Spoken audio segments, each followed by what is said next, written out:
효율적으로 전진하라! 네, 안녕하세요. 효진국어의 장윤입니다. 오늘은 33강이죠. 현대산문 종합문제를 풀어보도록 하겠습니다.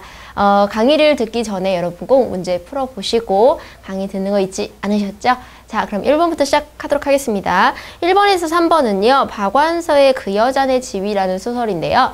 우리가 이론 강의에서 보지 않았던 소설입니다. 그러니까 여러분들이 이제 그 검정고시가 문제 은행식이기 때문에 대부분 그 교재에서 선생님하고 공부했던 작품들 위주로 출제가 될 텐데 그 외의 작품들, 선생님이 미처 다 수록하지 못한 작품 중에서도 나올 수 있지요.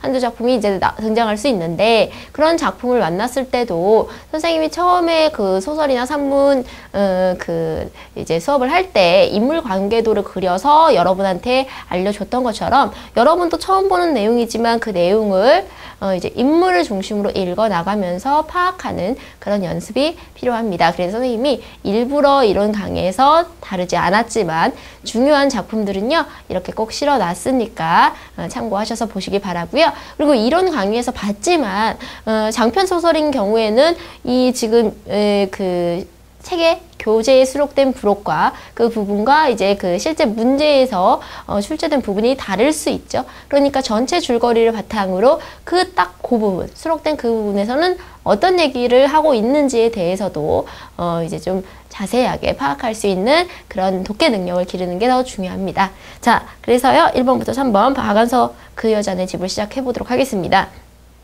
1번은 윗글의 내용과 일치하는 것은 이란 문제고 2번은 기억에서 리을의 뜻으로 적절하지 않은 것은 이라는 그 단어 뜻 문제고요. 3번 미음과 같이 말한 이유는 그 표면적으로 말한 것에 대한 그 궁극적으로 감춰진 이유는 무엇인가? 라는 문제죠.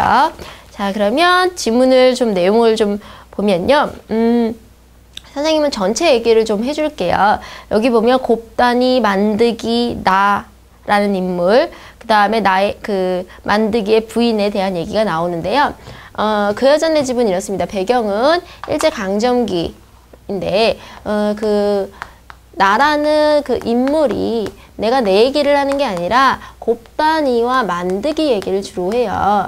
근데 이 곱다니와 만드기는 마을에서 알아주는 지금으로 따지면 커플이었어요. 알아주는 연인이었는데 둘 다 너무 예쁘고 곱다니 너무 예쁘고 착하고 너무 잘생기고 착하고 그래서 당연히 마을에서는 결혼하겠지라고 생각을 했어요. 그런데 일제 이제 그 강점기다 보니까 지금 어떻게 되냐면 징병에 끌려가요. 만드기가. 그래서 만드기가 징병에 끌려가는데 그러면 이제 사람들이 결혼을 하고 가는 게 어떠냐라고 얘기를 하죠. 그런데 옛날에 군대에 끌려가면요. 죽을 확률이 굉장히 크죠. 그래서 만드기가 곱다니랑 결혼을 하고 군대를 갔을 때 만약에 죽어버리게 되면 남은 생애를 거의 곱다니 혼자 살아가야 할 것이 너무너무 가슴이 아파서 이제 그 만드기는 곱다니랑 차마 결혼을 하지 못하고 떠나요. 그래서 살아있으면 다시 만나면 되겠지 라는 생각을 하고 이제 징병을 갔다가 이제 살아 돌아옵니다. 살아 돌아와요. 다행스럽게. 그러면 사랑을 이룰 수 있느냐? 근데 그때 마침 이제 곱다니의 이제 그 시기가 어떤 시기였냐면 일제의 어떤 민족 말살 정책이 막 일어나는 시기였어요. 그래서 지금으로 따지면 위안부 문제 같은 경우도 있어서 마을에 처녀는 이제 잡아가서 위안부로 끌려가는 그런 경우가 굉장히 많았죠. 그 당시 표현은 이제 정신대 뭐 이런 표현을 했는데 그래서 이 곱다니네 엄마가 내 딸을 그렇게 끌려가게 할 수는 없다라고 생각을 하고 이제 그 지금으로 따지면 돌싱이에요. 이혼 했고 결혼 경력이 있는 그 돌싱 남자하고 곱다니를 결혼을 시켜버려요. 결혼을 시켜버려서 이 곱다니는 이 사람을 따라 어디로 가냐면 신의주로 갑니다. 자, 그러니까 만드기가 징병을 마치고 나서 이미 마을에 돌아오자 곱다니는 없지요. 곱다니는 이제 그 결혼을 해서 이미 신의주로 떠나버린 그런 상황이죠. 그러고 나서 이제 만드기도 혼자 계속 살 수는 없죠. 그래서 순애라는 여자를 만나서 결혼을 하게 됩니다. 근데 나는 이 곱다니와 만드기의 어떤 그 연애사도 다 알고 있는 같은 마을 사람이고요. 그렇기 때문에 나중에 이제 순애하고도 이제 어른이 돼서 만나게 되는데, 지금 이 만드기와 곱단이 그리고 나가 살았던 마을이 이제 그 6.25 전쟁 이후에는 뭐가 되냐면 북한에 속하게 돼요. 그러니까 가고 싶어도 그 고향에 갈 수가 없죠. 그러니까 오히려 이제 고향 사람인, 원래 순애와 나는 친하진 않았잖아. 같은 고향 마을 사람이라는 어떤 동질감 때문에 이제 친해지게 되는데, 지금 나에게 순애가 뭘 하냐면 아주 많은 하소연을 해요. 어떤 하소연을 하느냐? 이 만드기 남편이 아직도 곱단이라는 이 여자를 못 잊었다는 거예요.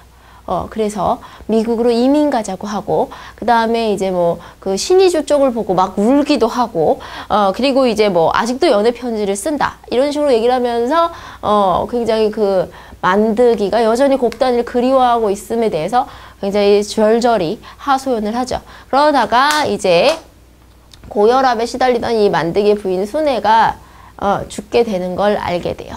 그래서 이제 나가 사실은 이 순애의 어떤 하소연이 너무 지겨워서 굉장히 만드기를 여기다 적을까요? 안타까워해요.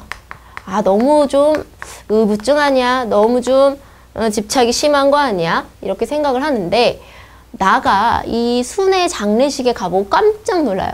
왜냐면 보통 이제 그 영정사진을 아주 그 아프실 때 찍어서 그걸 이렇게 안 좋은 모습을 하는 사진은 거의 없지만, 그래도 웬만큼 나이가 드셨을 때 찍어놓고 그걸 쓰거든요.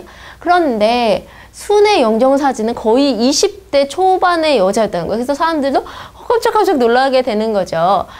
근데 거기에서는 나는 뭘 느꼈냐면, 아, 순애가 젊은 때도 곱단이에 비해서는 너무너무 안 이뻤구나 이런 생각을 하면서, 아, 순애가 정말 평생 보이지 않는 연적, 그쵸? 곱단이에 대해서 진짜 스트레스를 많이 받았겠구나, 정말 힘들었겠구나 이런 생각을 하면서 오히려 이 만드기에 대해서 안타까웠던 것이 순애가 안타까움으로 이제 바뀌게 되는 거죠. 그러다가 우연히 지금 소설의 표현으로 따지면 정신대 할머니, 지금으로 따지면 위안부 할머니를 돕기 위한 그 모임에서 만드기를 보게 돼요. 그러니까 만드기 이분한테 다시 결혼하셨어요. 재취했냐고 이렇게 물었고, 다시 결혼했느냐?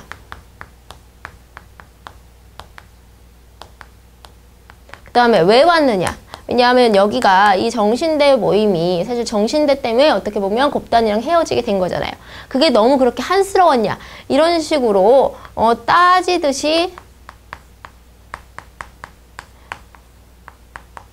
묻습니다. 따지듯이 묻는데 중요한 건 뭐냐면 반전이 있어요. 이 아저씨가 신의주 쪽을 보고 울었던 건 그쪽에 이제 자기가 살던 마을이 있기 때문에 고향으로 못 가는 그런 서글픈 마음에 울었던 거고, 그 다음에 이렇게 정신대에 온 거는 그 일제 때문에 결국 이 아저씨도 징병에 가게 됐고, 지금 뭐 이렇게 정신대에 끌려가서 결국에는 그 민족들이 이렇게 뭔가 안 좋은 일을 겪게 됐잖아요. 그러니까 개인의 상처와 관련이 있는 어떤 일제강점기 현실에 대해서 좀 붕괴하고 그럴 뿐이지, 이 곱단이하고는 기억도 잘 안 나고, 곱단이와의 추억은 그냥 젊은 시절의 아름다운 추억 이렇게 생각한다는 거죠. 그러니까 순애는 평생 보이지 않는 연적인 곱단이를 향해서 계속 질투를 하고 있었고, 이 만드기 남편을 향해서는 남편이 이제 첫사랑이죠. 그 사람을 잊지 못했다고 계속 오해를 하다가 오해와 질투 속에서 이제 죽어간 거죠. 그쵸? 자, 그래서 지금 그 여자네 집에서는 그 어떤 민족의 고통, 그쵸? 민족의 어떤 순환이, 그 어떤 시대적인 순환이 이제 개인에게 남긴 상처, 이런 부분들을 좀 보여주고 있죠. 그러니까 결국에는 일제강점기서부터 유교를 지낸 이런 사람들의 어떤 삶의 애환들도 우리가 좀 드러나고 있고요. 자, 그러면 1번부터 좀 볼게요. 자세한 질문을 여러분들 한번 읽어보셨을 텐데, 윗글의 내용과 일치하는 것은 나는 사전에 그와 약속을 하고 만난다. 자, 지금 보면은 지금 밑에서 하나, 둘, 셋, 넷, 다섯, 여섯, 일곱, 여덟, 아홉, 10번째 줄에 그를 우연히 만났다고 나와요. 그렇죠? 그러니까 사전에 약속을 한 건 아니고 이때 그는 누구겠어요? 만드기. 그의 아내는 죽기 전에 남편을 용서했다. 남편을 용서했다라는 그런 부분은 따로 없죠? 그렇죠? 그 다음에 3번 그는 곱다니를 만나기 위해 모임에 참석했다. 이미 곱다니는 신의주로 결혼해서 갔어요. 그러니까 이렇게 북한 쪽에 아직도 살았는지 죽었는지 소식도 모르죠. 그렇죠? 그의 아내는 그가 곱다니를 잊지 못한다고 여겼다. 그렇죠? 이게 맞죠? 그래서 정답은 4번이 되겠습니다. 이 본문에서는요. 어디 나왔었냐면 두 번째 줄에 있어요. 그 여자 레퍼토리는 그 몇 가지 에피소드에 국한돼 있었다. 아직도 만드기가 곱다니 생각만 한다는 증거는 더는 되지 못했다. 이런 식으로 나도 계속 반복해서 들으니까 넌더리가 나면서도 그 여자보다 장만드 씨가 불쌍해질 무렵 이런 식으로 그의 아내가 그를 계속 의심하고 오해하고 있었다는 것을 드러내고 있죠. 자, 그 다음엔요. 기억에서 리을. 자, 국한은 이제 범위를 정해놓는 거고요. 문상은 요즘 막 문화상품권 뭐 이렇게 쓰기도 하는데 기본적으로는 죽음을 당한 이제 상주를 외면하는 그런 행위죠. 그 다음에 요요. 자, 지금 여기서 요요하다는 건요. 아주 그냥 가늘다. 그렇죠? 아주 이제 예쁘다. 요런 느낌의 그 단어라고 보시면 돼요. 그래서 몹시 마르고 수척하여 기운이 없다는 게 좀 부정적이죠. 이렇게 아픈 그런 느낌이 아니라 아주 지금 이렇게 예쁜, 가냘프게 예쁜 그런 모습이죠. 그 다음에 선입과는 먼저 가지고 있는 어떤 고정관념, 견해 이렇게 되니까 이번에 답은 3번이 되겠고요. 미음과 같이 말한 이유는 자, 지금 미음이 뭐냐면 참 대단하십니다. 뭐 이런 식으로 얘기를 하는데 진짜 막 대단해요 이렇게 얘기하는 게 아니라 비꼬는 거죠. 그래서 지금 2번 곱다니에게 집착하는 것으로 생각해서 비꼬고 있다. 이렇게 보실 수가 있습니다. 그러니까 이때 대단하다는 건요. 반어적인 표현이죠. 자, 이제 4번에서 7번을 보도록 하겠습니다. 정비석의 산정무한이라는 경수필, 기행수필인데요. 이게 이 지금 수필이 얘기하고 싶은 건 금강산의 어떤 아름다운 풍경, 또 그리고 그걸 찾아가는 어떤 여정에 대해서 얘기를 하고 있죠. 그래서 수필인데도 기행수필이기 때문에 무슨 관동별곡 보듯이 굉장히 서정적인 표현이 나오기도 하고 아름다운 그런 표현이 좀 있는데 자, 보도록 할게요. 조반후 단장을 짓고 험난한 전정 우승경 삼아서 탐승의 길에 올랐을 때에는 자, 조반하라 그러면 이제 아침 먹고 이제 지팡이 짚고서 그 탐승의 길, 탐승이라고 하면 막 경치를 찾아다니는 그 길에 올랐을 때 어느덧 구름과 안개가 개어져서 원근 멀리 있고 가까이 있는 산악이 열병식을 하는 것 같이 자, 마치 이제 요번에 그 중국 열병식이 나왔던 것처럼 그 정렬한 군대 이렇게 앞뒤를 돌면서 그 위용을 막 드러내는 그걸 하고 있는 듯이 점잖이듯 버티고 서 있는데 천둔에 비치는 만산의 색소는 홍, 단풍이 붉게 드는 그런 모습이 그려지죠. 이른바 단풍이란 저런 것인가 보다 하였다. 만학 청봉이 한바탕 흐드러지게 웃는 듯 황이 있고 산색은 붉을 대로 붉었다. 자세히 보니 홍만도 아니었다. 그러니까 단풍 보면요. 전체적으로 단풍을 여러분들이 어떻게 볼 수 있냐면 붉은색으로 이렇게 보이죠. 근데 자세히 보면 붉은색이 아니라 색깔이 되어 있겠죠. 자, 홍만도 아니었다. 청이 있고 녹이 있고 황이 있고 등이 있다. 이를테면 산 전체가 마치 무지개와 같이 복잡한 색소로 구성되어 있으며 얼른 보기엔 주옥만으로 보이는 것은 스펙트럼의 조화인가? 아주 그냥 그 멀리서 보면은 빨간색으로만 보이지만 그 안에는 노란색도 있고, 그쵸? 파란색도 있고, 선생님 지금 분필이 노란색밖에 없어서 노란색만 지금 칠하고 있는데, 이게 마치 무지개의 어떤 스펙트럼처럼 보인다는 거죠. 산의 용모는 더욱 다기하다. 혹은 깎은 듯이 준초롭고 아주 그냥 깎은 듯이 가파르고 라는 뜻이고 혹은 그린 듯이 온우하고 따뜻하고 후덕해 보이고 혹은 맞잡아 빚은 듯이 험상궂고 혹은 틀에 봐준 듯이 단정하고 계속 듯이 나오니까 직유법 엄청 쓰네요. 그쵸? 자, 용모 풍취가 형형색색 품인 이미 범속이 아니다. 산의 품평회를 연다면 여기서 더 호화로울 수 있을까? 문자 그대로 무궁무진하다. 장안사 맞은편 산에 울울창창 우거진 것은 모두 무슨 나무다? 잣나무다. 잣나무는 굉장히 높죠.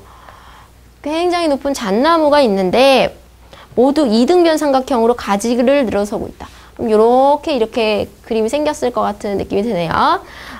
늘어뜨리고 있는 섰는 폼이 한 그루 한 그루의 나무가 흡사히 그어놓은 차례탑 같다. 그러니까 이제 차례를 쌓기 위해서 이렇게 쌓아놓은 그 어떤 재물, 그렇죠? 그 재물로 만든 탑 같다. 부처님은 예불상만으로 미흡해서 이렇게 진수성찬을 베풀어 놓은 것일까? 그래서 마치 부처님이 이제 진수성찬을 베풀어 놓은 건 아닐까? 뭐 이런 생각을 얘기하는 거죠. 자, 이런 글은요, 일단 1번처럼, 4번의 1번처럼 현장감 느낄 수 있죠. 그 다음에 기행수필인 것을 고려했을 때 여정에 따라 여행지가 드러나고 있다. 여기서도 탐승의 길에 올라서서 장안사 맞은편을 보고, 그쵸? 이렇게 이동하는 것이 보이고요. 인상적인 장면을 중심으로 서술이 되고 있죠. 그 다음에 감상을 생략하고 속도감 있게 전개한다. 감상이 지금 스펙트럼의 조화인가? 이런 식으로, 잔치를 베풀어 놓은 것은 아닌가? 굉장히 기행문에서 중요한 요소 중에 하나가 감상입니다. 기행문의 요소는 보고 듣는 것, 견문, 그 다음에 가는 것, 여정, 그 다음에 느낀 것, 감상. 요게 없을 수 없죠. 그래서 체크해 두시고 4번. 자, 그 다음에 5번은 대상을 의인화하고 있다. 자, 의인화라고 한다면 인간이 아닌 것을 인간처럼 표현하는 것인데 지금 구름과 안개가 개어져서 열병식하듯 군대에서 정렬하듯이 있다라는 것도 의인화고요. 열거를 통해서 지금 여기 보면 지금 혹은 깎은 듯이 준초하고 혹은 그린 듯이 온화하고 중간 부분에 보시면 그 부분이 나오죠. 계속 열거라고 보시면 되겠고 이 부분도 역시 비슷한 문장 구조, 다른 말로 통사 구조가 반복된다. 2번, 3번 같이 해결할 수 있겠고요. 4번 서리적 표현은 참신성을 떨어뜨리는 게 아니라 오히려 높이는 거죠. 그냥 스펙트럼의 조화이다 이렇게 쓰는 것보다 얼마나 스펙트럼의 조화인가 이런 식으로 얘기하는 게 훨씬 더 참신하죠.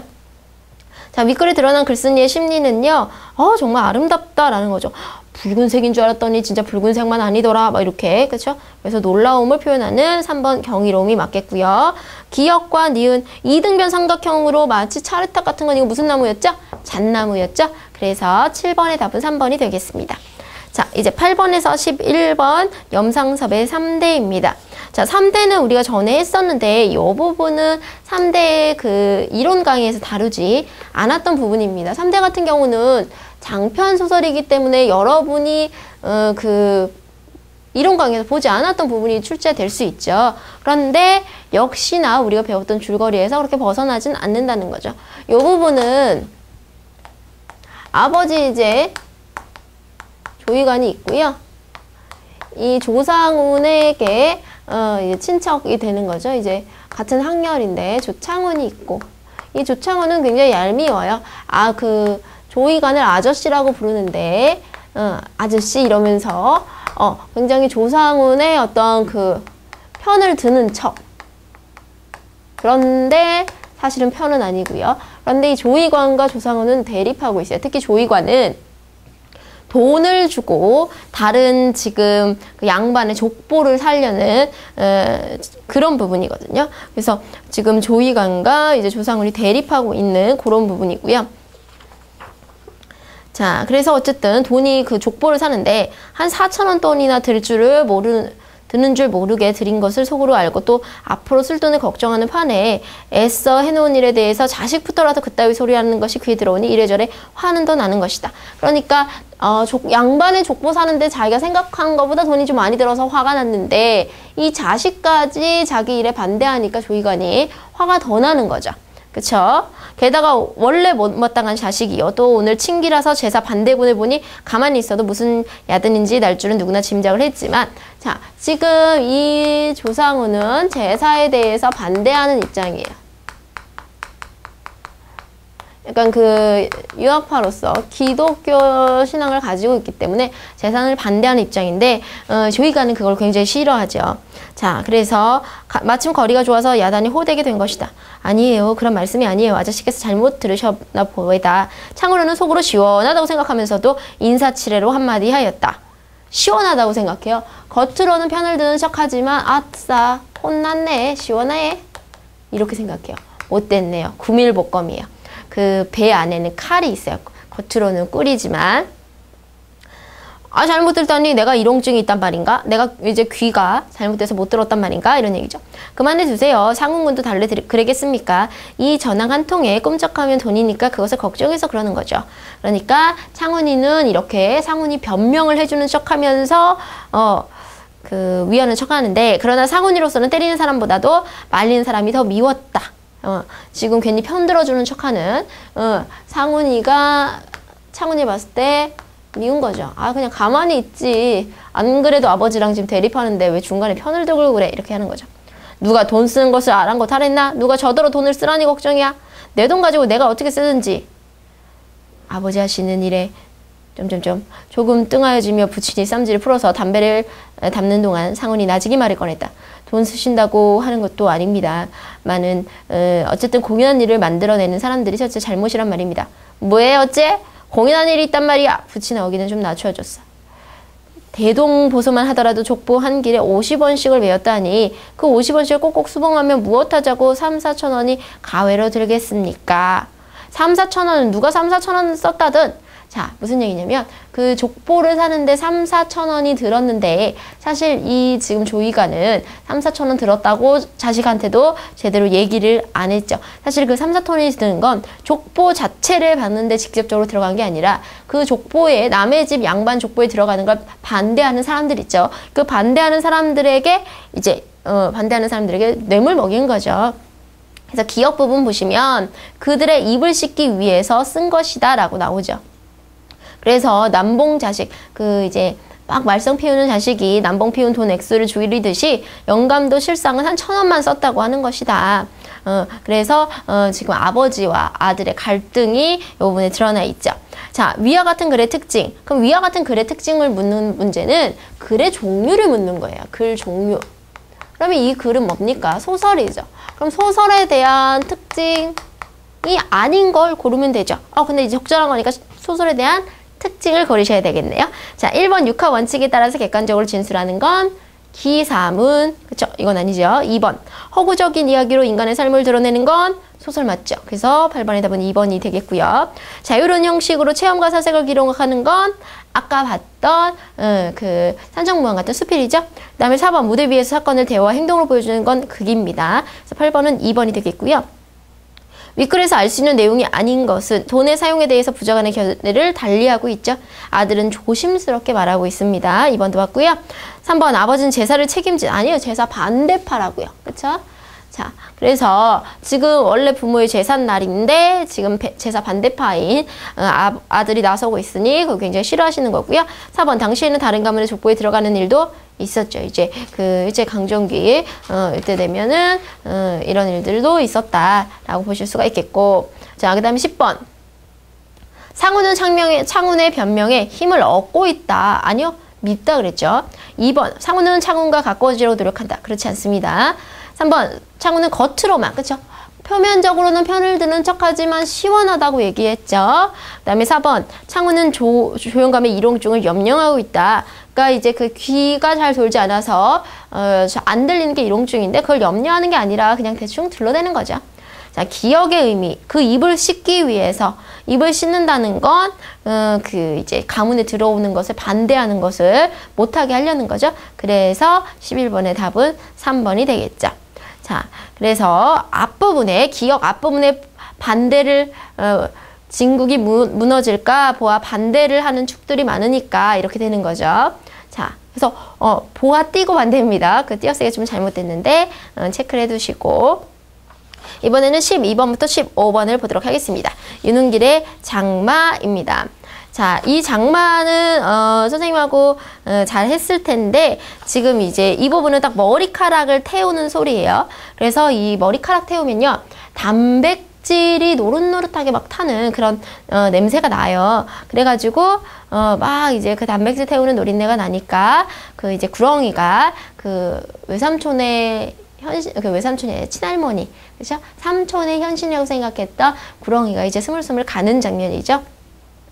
그러니까 외할머니는 길을 터두면서 이렇게 길을 터두면서 이제 구렁이가 바깥으로 이제 갈 수 있도록 도와주는 방식이 있죠. 자, 윗글에 대한 설명으로 적절하지 않은 것은 1인칭 시점. 자, 1인칭 시점은요, 나가 있냐 없냐를 봐야 되는데, 우리가 물론 이미 1인칭 시점인 걸 알고 있습니다만, 그래도 나를 찾아야 됩니다. 자, 여기 지금 셋째 줄 보시면 외할머니의 지시에 따라 나는 이렇게 나오죠. 그러니까 1인칭 주인공이든 1인칭 관찰자든 나가 있기 때문에 1인칭 시점은 맞죠. 2번 역행적 구성 방식. 역행적은 현재 시점에서 과거를 회상해야 되는데 그런 게 없이 그냥 쭉 흘러가는 대로 하니까 아니죠. 그래서 12번은 2번이 답이 되겠고요. 3번 토속적인 분위기. 이렇게 막 머리카락 태우고 막 구렁이가 나오고 이거는 요즘 볼 수 있는 건 아니라 옛날 시골에서 많이 볼 수 있었던 그런 풍경이기 때문에 토속적 분위기 맞고요. 이 구렁이가 이제 그 머리카락 태우면 간다는 것도 무속적인 신앙이죠. 그러니까 민간 신앙을 바탕으로 전개되고 있다라고 볼 수 있겠고, 그리고 사람이 죽어서 구렁이가 될 수 있다라는 것도 민간 신앙을 바탕으로 한다라고 볼 수 있겠습니다. 13번 가에서 구렁이를 대하는 인물의 태도는 적절한 것은 잔에 올라면 줄라고 노친께서 여러 날 들여 장만한 것일세 멋지는 못할 만정 능욕으로도 하고 가소. 다 자네의 놓친 정성 아닌가. 내가 자네를 쫓으려고 이러는 것은 아니네. 그것만은 자네도 알아야 되네. 이런 식으로 그 구렁이를 자네 이렇게 인간처럼 얘기하고 있죠. 그래서 2번 진실한 마음을 드러내고 있다. 이렇게 보실 수가 있겠죠. 자, 14번 각 인물들이 했을 법한 대화로 적절하지 않은 것은 어떤 아낙네 소리가 안 들리지만 그때 이론 강의에서 한번 했었습니다. 소리가 안 들리지만 뭔가 구렁이를 쫓는 법을 알고 있는 사람이 구렁이를 쫓는지는 머리카락 태우는 게 최고요. 이렇게 할 수 있죠. 2번 내가 식구들에게 헐레벌떡 뛰어가서 왜 할머니 가요? 할머니 머리카락 빨리 가져오래요. 결국에는 구렁이를 쫓는 데는 머리카락이 필요하다고 해서 내가 심부름을 가죠. 맞고요. 3번 할머니가 머리카락을 가져가는 나를 향해 내가 왜 할머니 참 알다가도 모를 양반이요. 할머니 지금 졸도하셨어요. 기절하셨는데 갑자기 일어나서 이렇게 얘기하지 않죠. 그 다음에 4번 꼼짝하지 않던 구렁이가 서서히 몸을 움직이지 않은 사람이 어머 지금 봐 신기하네. 구렁이가 가네. 이렇게 얘기할 수 있죠. 그래서 적절하지 않은 대화는 3번이 되겠습니다. 15번은 재밌는 문제죠. 윗글을 영상물로 제작할 때 적절하지 않은 것은 그러니까 이 내용으로 상상할 수 있는 장면이 아닌 걸 고르라는 건데요. 답은 3번이죠. 자, 지금 1번은 머리카락을 구해서 이제 구렁이를 밖으로 유인하게 하는 그 장면일 거고 2번은 지금 구렁이를 처음 본 그 순간에 이제 그 구렁이를 달래는 그런 장면이고 4번은 할머니가 구렁이를 바깥으로 보내는 장면인데 3번은 실제로 무당이 나타나서 막 구슬하는 거죠. 그 부분은 없죠. 그렇기 때문에 15번의 답은 3번입니다. 자, 그 다음에는 이제 16번에서 19번 김유정의 봄봄이 되겠습니다. 자, 김유정의 봄봄 같은 경우는 나가 있고 나는 굉장히 어리숙한 화자, 그 다음에 나를 이렇게 꼬셔가지고 대릴사위로 삼으면서 사실은 머슴으로 삼으면서 결혼도 안 시켜주고 그랬던 장인이 있었고요. 나와 장인의 어떤 그 싸움, 바지춤을 막 이렇게 막 끌어내리면서 막 했던 격렬한 싸움이 결국은 좀 웃음을 유발했었죠. 자, 그럼 봅시다. 이 부분도요, 딱 우리가 봤던 이론 부분만은 아닐 텐데 전체적으로 내용을 좀 보도록 할게요. 자, 윗글의 서술상의 특징으로 가장 적절한 것은 자, 지금 보시면 그러나 내 사실 참 장인님이 미워서 그런 것은 아니다. 왜 내가 쇠고개 맞은 봉우리 화전밭을 혼자 갈고 있지 않았었느냐. 밭 가생이 뭐 이렇게 가장자리 이런 말도 안 쓰고 방언을 좀 쓰고 있죠. 그래서 전체적으로 토속적인 느낌이 있고요. 1번은 맞다라고 표시를 해두시고 혹시 2, 3, 4번에 더 적합한 답이 있는지 그거는 봐줘야 되죠. 근데 2번에 간결한 물체를 통해 긴박감을 조성한다. 이런 비장한 소설 아니었죠. 해악이 있는 소설이었습니다. 그래서 2번은 아니고요. 3번 등장인물의 행동을 객관적으로 관찰한다. 내가 이제 내 얘기를 하는 게 중요하기 때문에 관찰하고 이런 건 없죠. 객관적인 건 없고요. 빈곤한 농촌 현실을 비판하려는 우회적은 돌려서 비판을 하는 건데 그 농촌에 대한 비판이 아니라 지금 굉장히 해악적인 얘기를 하고 있는 거니까 얘는 아니죠. 그래서 16번은 1번이 되겠고요. 17번 밑글을 읽고 떠올릴 수 있는 모습으로 적절하지 않은 것은 자, 밤함지를 읽어가는 점순이의 모습. 지금 점순이가 그 밥을 이고 가는 그 모습은 어디에 있을까요? 자, 지금 나 보시면은 나하고 라 부분 보시면은 이제 점순이가 라를 한번 볼게요. 성한 밥재료 밥머리에 곱게 내려놓았다. 또 내발을 하야하니까 웅크리고 앉아서 그릇을 나가 기다린다. 그래서 내가 다 먹고 그릇을 챙기는데 밤함지에 그릇을 포개면서 날더러 들은 소리인지 밤낮 일만 하고 갈 텐가? 뭐 이런 식으로 이제 얘기를 한다고 하죠. 자, 그래서 점순이는 밤함지를 이고 가고 있는 그 모습이 있지요. 자, 그 다음에 흑투성이의 어떤 그 밥을 먹고 있는 모습. 흑투성이의 밥은요, 여기 지금 다에 나와요. 그 밥을 나르다가 풀밭에 깨빡쳐서, 그러니까 엎어지는 거죠. 깨빡쳐서 흑투성이 밥을 곧잘 먹인다. 그러니까 의도적으로 한 건 아니고요. 엎어져서 밥에 흙이 들어가는 거죠. 그래서 이제 됐고요. 그 다음에 3번 점순이가 나한테 결혼하자고 떼를 쓰는 거. 이 부분 아까 라 읽은 부분에 밤낮 일만 하고 말 텐가? 하고 쫑알거리는 거지. 지금 뭐 거기서 때를 쓰고 이런 건 아니죠. 그래서 17번은 3번이 되겠고요. 점순이의 모습을 보면서 나는 빙긋이 웃고 있다. 자, 이제 나 부분에 보면은 점순이는 뭐 그리 썩 예쁜 계집애는 못 된다. 그렇다고 또 개떡이냐? 그런 것도 아니다. 그냥 내 아내가 될 만큼 툭툭하게 생긴 얼굴이다. 이런 식으로 점순이 생각하면서 미소가 이렇게 나오겠죠. 자, 그 다음에 나를 읽은 독자의 반응으로 적절한 것은 자, 나 부분에는 그냥 나한테는 딱 맞다. 너무 못생기지 않았다. 개떡도 아니고 그렇다고 너무 이쁘지도 않다. 라는 거죠. 그러니까 이제 제 눈의 안경이다. 이렇게 볼 수가 있겠죠. 자신에게 맞는 꼭 맞는 짝이다. 라는 거죠. 초록은 동생이다라는 건 끼리끼리 어울린다라는 얘기고 금강산도 식후경은 좋은 것도 밥을 먹고 난 후에 밥이 먼저다. 여러분도 검정고시 공부하기 전에 밥을 먼저 챙겨 드시길 바라겠고요. 그 다음에 그 밥의 그나물이라는 건 격이 맞는 사람들끼리 격이 맞는 것들끼리 어울리고 있구나라는 건데 이 짝이 나한테 참 좋다라는 건 이제 지 눈의 안경이다 이렇게 얘기하죠. 그래서 결혼한 친구들 보면요, 그 남편이 하나도 멋있지 않은데 그 남편 멋있다 뭐 이렇게 얘기하는 사람들도 있어요. 제 눈의 안경이죠. 자, 마지막 19번입니다. 기억과 같이 말한 의도로 가장 적절한 것은 자, 기억 부분 보시면 밤낮 일만 하고 말 텐가? 이런 식으로 얘기를 하는 거죠.